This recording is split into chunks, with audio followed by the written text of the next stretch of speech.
Well, I was going to talk a little bit about baseball today, just a little bit. So I was looking at baseball jokes, and this is kind of a silly one, but it's the best I could come up with. It's a guy goes into a bar with his dog, and the bartender says, "You can't bring that dog in here." And the guy says, "Well, you don't understand, this is a really special dog. This dog can talk." And the bartender says, "Well, I don't believe it." And the guy says, "Well, if I can prove it to you, will you give me $100? The guy says, "Yeah, you go ahead, prove it to me." So he puts the dog on a stool and he says to the dog, "What's on top of a house?" The dog says, "Roof." I told you it was a little silly. He says, "That's right. And how does sandpaper feel?" The dog goes, "Rough." That's right, that's right. "And who is the greatest baseball player of all time?" The dog says, "Ruth." He says, "That's right." So he turns to the bartender, "Well, I guess I've proven my point. I'll take my 120s. The bartender says, "Get out of here. I'm not falling for that." So they have to go out on the street. As soon as they're out on the street, the dog turns to the guy and says, "Was it DiMaggio?"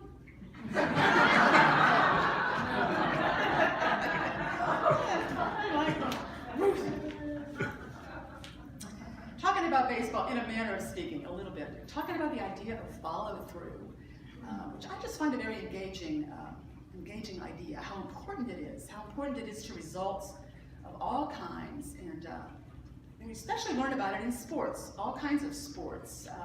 My dad was a good golfer and bowler. Follow-through, real important in all of those, right? The swing, it's got to continue. Even after you hit the ball, it's got to continue. They call that follow-through. These are definitions. It's the act of continuing the swing or stroke of a club, racket, or the arm to its natural end after striking or releasing the ball, or the pick, or whatever it is. Continuing the swing, even past hitting it. And then the other definition, a little broader, the continuing of a process or activity to completion. Follow through. I was watching, I found it fascinating, as a Major League Baseball player by the name of Don Mattingly. Anybody familiar with him? I don't know what team he plays for. Don Mattingly. Yankees, he's a Yankees player. But he has a YouTube clip, online tips about follow through on the batting swing. And he really kind of breaks it down and shows you how it's done. You're in your power stance. We all know what a power stance is, right? Something we need to know in life too, I think. Get your power stance. But he's in your power stance, you've got your bat, you're in a certain way, and you swing and you keep following through. Well, after you hit the ball, you follow all the way through. And he makes this key point that you do not look up. You do not look up. You stay engaged with the activity, with what you're focused on, because if you look up to see how you're doing, you lose your whole power stance. You lose the energy, and you ruin your swing. You don't get the full effect of your effort. So you stay engaged and follow through to completion. I think that's just as important in our spiritual lives, isn't it? Follow through. It really crosses all boundaries in terms of its importance to our fulfillment, to our fulfilling our purposes in life. In the words of Eddie Watkins Jr. in that song we did for you as an opener, "Get Out of the Way," Eddie said, "You don't plant a seed and then dig it up and see if it's growing." It's the same idea. You follow through, you keep with your efforts. You don't always be digging at it or seeing, is this working, and then rethinking. We get something we're sure about, we're guided to do it, and we stick with it, we follow through.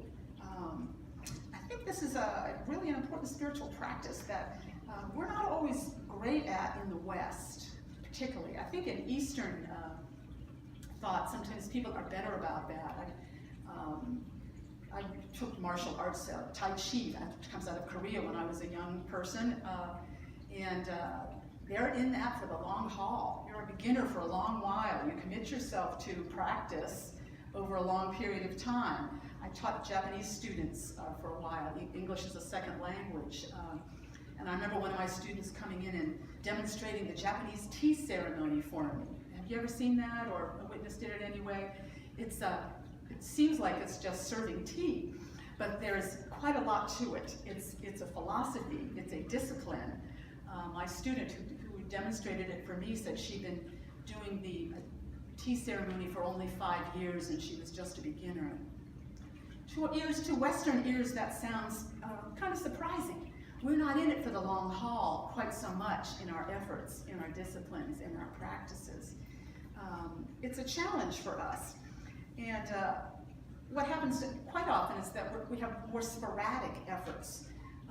We'll try something. We might try this church and then maybe that church. We might try this discipline and then maybe that discipline.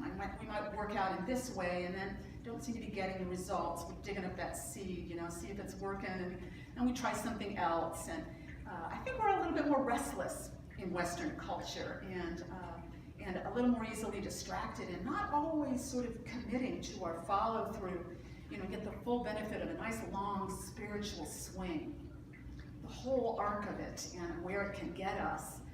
You have to stick to it for that. You have to stick with what you've decided you're going to commit to. What you've decided by guidance in you is a helpful practice for you, a good discipline, a good practice that's going to enrich your life in some way. To kind of go with that for the long haul, and not just for a little while, and then restlessly look to the next one. Jesus taught about this in a number of different ways, I think, in the Gospels. Because people were the same then as they are now in terms of our challenges with the follow-through, with sticking with something over the long haul. He has a wonderful teaching, for instance. It's a wonderful mystery teaching, really, the parable of the sower.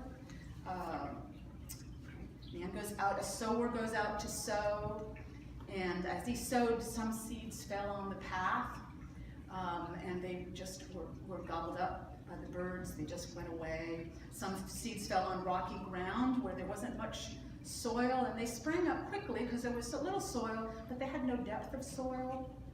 And then when the sun rose, they were scorched. Since they had no root, they withered away, no root. Other seeds fell among thorns, like weeds. The thorns grew up and choked them. Other seeds fell on good soil and brought forth grain, some 100-fold, some 60, some 30. Jesus explains this parable to his disciples then, trying to break it down. What's he talking about here? He's talking about the word. The Bible's always talking about guidance as the word. The word comes to us. Guidance comes to us. The word. And that falls on a rocky ground. He explains to the disciples, this is like the person who hears the word and receives it joyfully, but the person has no root. So it endures only for a little while, and when troubles or persecution come, the person falls away. The guidance is lost. The effort falters. He's talking about us. He's talking about this happening to us. If we're not rooted in a practice, in our discipline, in our spiritual awareness, we can't hang on to that and bring forth the fruit from our effort. For that's sown among thorns. This is the one, Jesus said, who hears the word, receives the guidance, the word about the power of God in us and what it can do for us. It receives the word, but the cares of the world and the lure of wealth choke the word, and it yields nothing. We get distracted and overburdened by troubles and worries, and we forget the word. It gets crowded out. But for the one the seed that's sown on good soil, this is the person, Jesus said, who hears the word, understands it, grasps it, takes it and runs with it, really, understands it, and it indeed bears fruit and yields in great abundance. I think that's an ancient teaching that still has a lot of wisdom for us. And it has to do with receptivity. It has to do with getting rooted and following through on something, taking something to heart and practicing it so that you're good and grounded and rooted in it. And you become a good growing soil for good things to grow in. It's a teaching for us on how to move forward toward greater fulfillment in life with persistence, with receptivity that's practiced regularly. How do we do that then?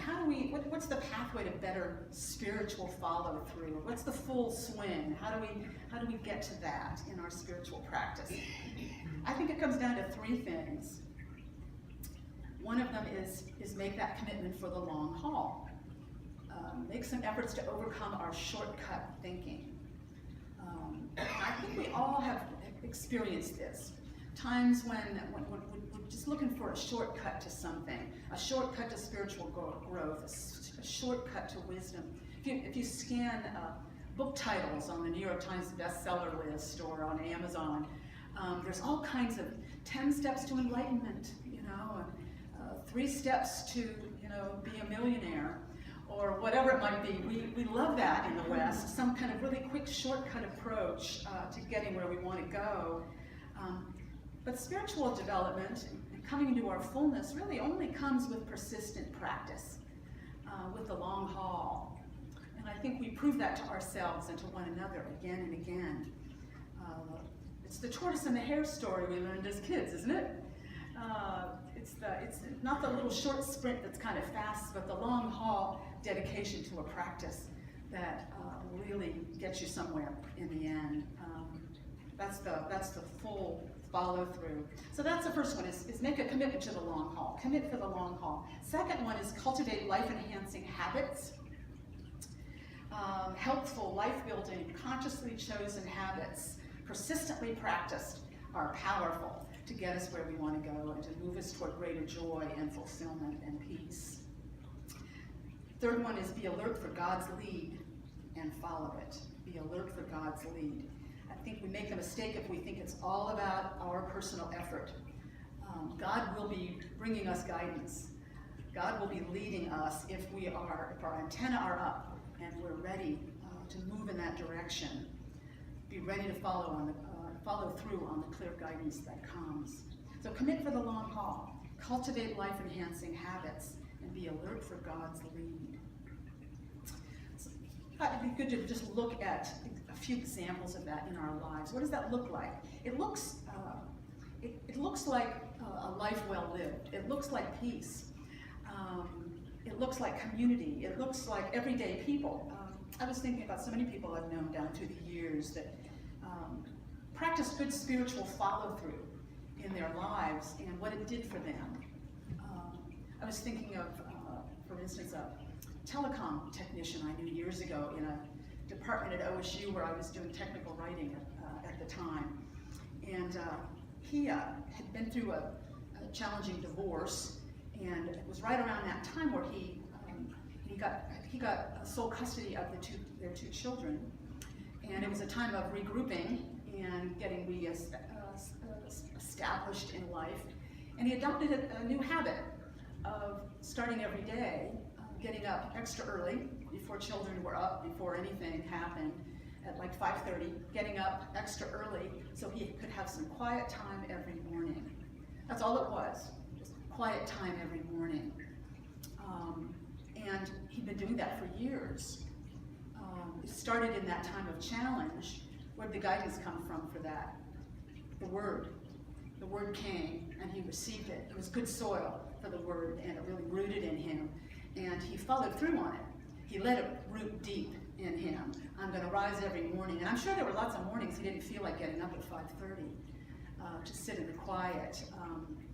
I'm sure many of us in this room have practices like that. You don't always feel like it. But when you make something a habit, it becomes easier to practice, doesn't it?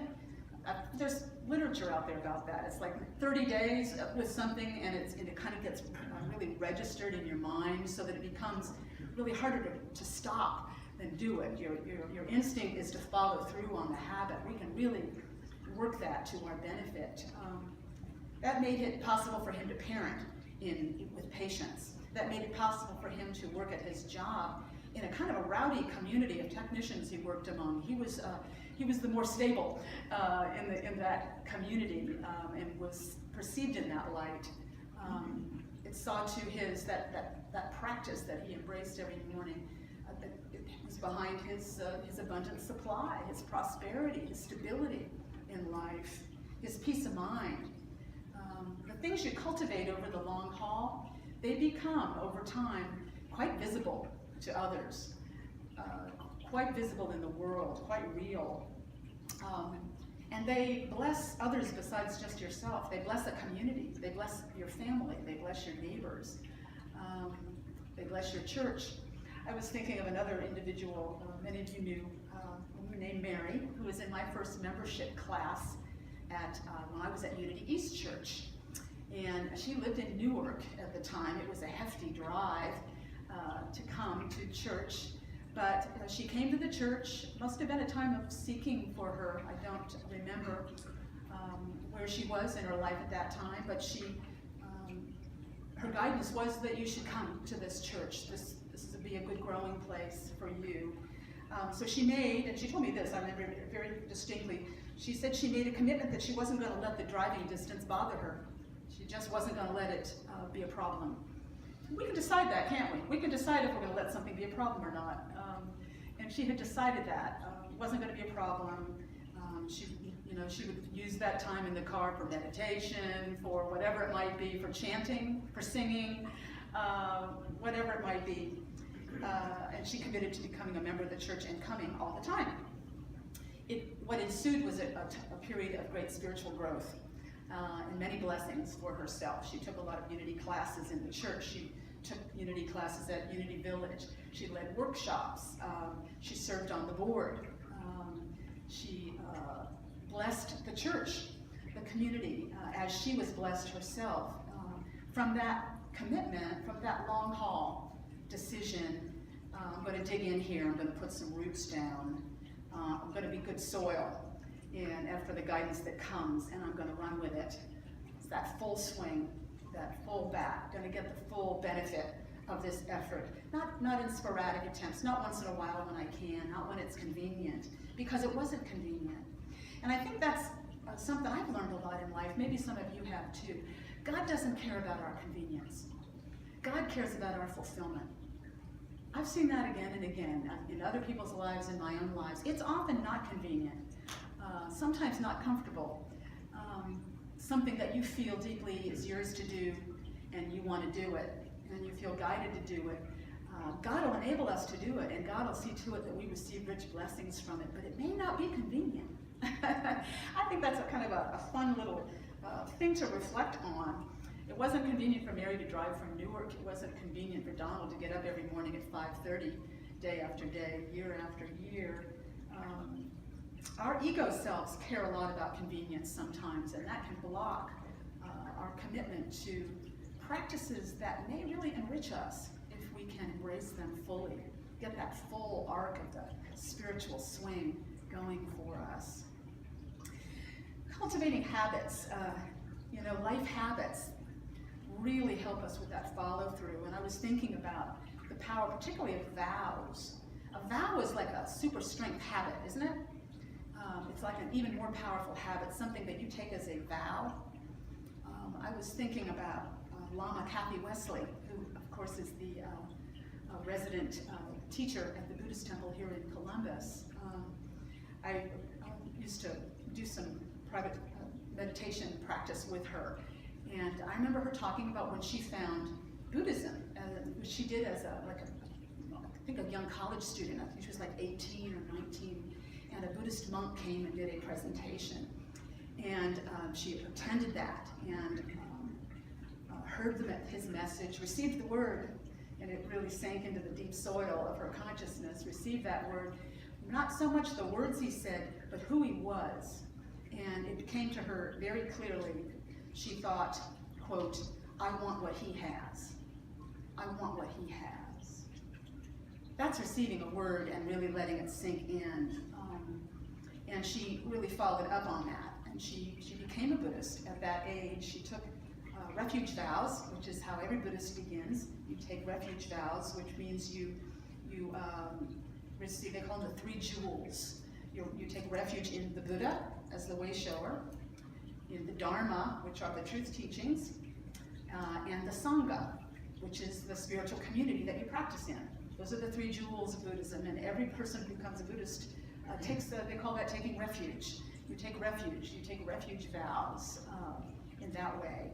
And then for one who is particularly dedicated to taking that on as a life of service, not just for themselves and their well-being, but to be a blessing to all other beings, she took what's called the Bodhisattva vow, which means means you will strive to be a bodhisattva. You will strive to be a blessing to all sentient beings. Your life will be a life of service. There's many versions of the bodhisattva vow. Here's one I like very much. May I be a guard for those who are protectorless, a guide for those who journey on the road, for those who wish to go across the water. May I be a boat, a raft, a bridge. Isn't that nice? That's a dedication to, I want my life to be of service, to be a blessing, not just to myself, but to others, to other beings. Lama Kathy did a 3-year retreat to become a Lama, which is a similar word to just guru, began a life of meditation, of teaching, service, and became a leader of the Buddhist temple here in Columbus. Even though she lived in Granville, it wasn't convenient. None of that was convenient. And yet it was what she was called to do and committed to for the long haul, because this guidance came. I want what he has. I want what he has. It comes to us that way. Guidance comes to us this way, and it fires up the vow. It fires up the decision to follow through. Not just today, not just dabble with it, give it a try, but I'm in. I'm in. I'm in for the long haul. Often some word within us, some word that comes to us, some guidance that fuels that decision. I ran into another example online. I'll give one more example of it, but I thought was really a nice example of a vow and how a vow can change our lives. Have any of you ever watched Grey's Anatomy? Or Scandal, or How to Get Away with Murder? These are all television shows produced and written by Shonda Rhimes. Very, very successful writer and executive producer. She's responsible for something like 70 hours of television each week. She has 3, sometimes 4 shows in production at the same time.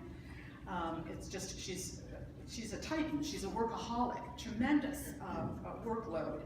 She also has 3 children, 2 very young kids and a teenager. She loves her work. She has a TED Talk out about it if you want to look it up sometime. She's addicted to the hum. She calls it the hum of work. When you're really working and you're in this zone of work, work, work, work, work, she says there's a hum. And she loves that.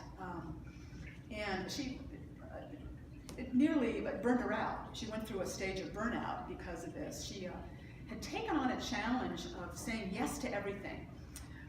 And she wrote a book about it called The Year of Yes. That whenever she was asked to do something, she would say yes to it, no matter what her instincts were. So if she was very, very much an introvert apparently.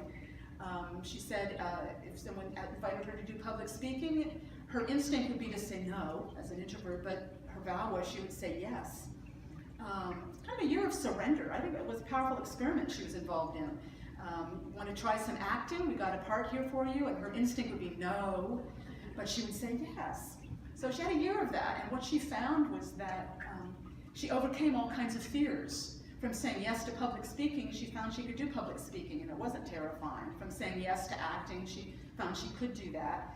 She overcame fears, but the downside was that she came close to burnout and really losing all her joy in work. The hum was gone. What saved her, though, was an extension of that same vow of saying yes. She talks about how this happened. She was on her way out for work, running late as always, and one of her toddlers, her 3-year-old or 4-year-old, I can't remember, said, "Mama, want to play?" She's on the way out the door. She's busy. She's a workaholic. She's got 3, maybe 4 shows in production. "Mama, want to play?" And she remembered her vow, and she decided to say yes. I will say yes. Every time my children ask me to play, I will say yes. That's how it started. And she said, quite often it's only 10 or 15 minutes before, her toddler wants to move on to something else. Mommy isn't quite so interesting. It only takes a little time. But she had to overcome her workaholism, her desire to get to the job. She talked about how she's not very good at play. I kind of resonated with that. How many of us remember how to play the way we did when we were kids? Show of hands? Good, Susan. I have to say, I've thought about that a lot. I'm not that good at playing. sometimes as adults, it's like work is kind of passes for play. It's like gardening, is that play? I think so, but children can play, and there are discoveries to be made from being able to do that. And what she discovered was that from that vow that she would always say yes when one of her children asked her to play, it saved her life, she said. It saved her family life. It restored her joy. And it awakened this discovery in her that that hum that she was so in love with from work, it really wasn't from work at all. The hum is from joy. The hum is from love. And she made this commitment. She made this vow that she would play. Whenever invited, she would play. The hum came back. The joy came back in her work. I think that's a powerful vow to make, actually. A vow to play, because it leaves room for God to work. It gets our hands off the wheel for a little bit. It gets us off that, the wheel that hamsters run in, or whatever it is. It gets us to stop and stop plotting and planning and doing, and let God do some work in us. Let God bring some ideas. Let God refresh us. At the end of her TED Talk, she asked her audience, she invited them all, want to play? I think it's something to think about and maybe take home with you. Maybe a vow to play would be a good idea for some of us today. A vow to have some quiet time. A vow to take the hands off the wheel a little bit. So something to reflect on, I think, for each of us. Guidance will come for us, and if we invite it to even more strongly. Is there a vow you'd like to make to yourself, a habit you'd like to cultivate, something you know enriches you, but you're just not quite finding the time for, it just doesn't seem to be quite convenient? Maybe now's a good time to say, I'm in for the long haul. I'm committed to that. I make a promise to do this for myself, to be with God in these moments, to spend time in quiet, to play, to be alert for God's guidance in me and let it root in me in a deep way and follow through on it, that whole long, full swing of my spiritual growth. I'm in it for the long haul. Why don't we take that as an affirmation this morning? I am in it for the long haul. Let's say it together. I am in it for the long haul. Let's take that into prayer for a moment and affirm that truth deep in our hearts and minds. We are in it for the long haul. We were born for a purpose. We have powerful energy flowing through us. And God's will for us is fulfillment, is joy, is peace, is becoming all that's possible for us to become and to live our lives in fullness and in joy. So we are ready to be guided in that path. Our hearts and minds are wide open to it. We commit ourselves to being in it for the long haul and following God's guidance day by day. Thank you, God, for your living power and presence in our midst. Amen.